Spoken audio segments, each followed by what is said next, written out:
ভ্যাপমিটারেও same আমাকে এই দুটো আপ অ্যান্ড ডাউন কি একসাথে প্রেস করতে হবে। প্রেস করলে কী হবে, আমার সেট প্রাইমারি দেখাবে। তো আমি তখন এটা সবগুলোই 0 0, তো আমাকে এটা 0 করতে হবে,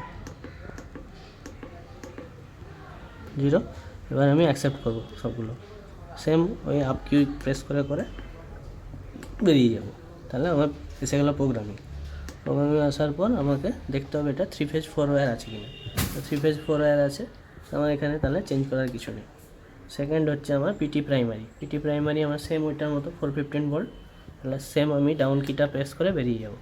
সেকেন্ডারিও সেম, তো আমি ডাউন কি প্রেস করে বেরিয়ে গেলাম। সিটি প্রাইমারি ওই সেম ওই রকম, রাইট কিতে আপ কি প্রেস করলে আমি এডিট করতে পারবো, আর ডাউন কি প্রেস করলে আমি প্রোগ্রাম চেঞ্জ করতে পারবো।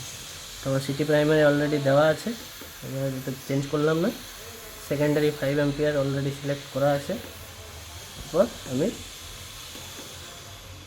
বেরিয়ে যাব।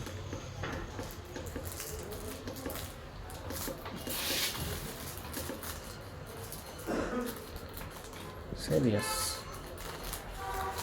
Complete. Thank you. Welcome.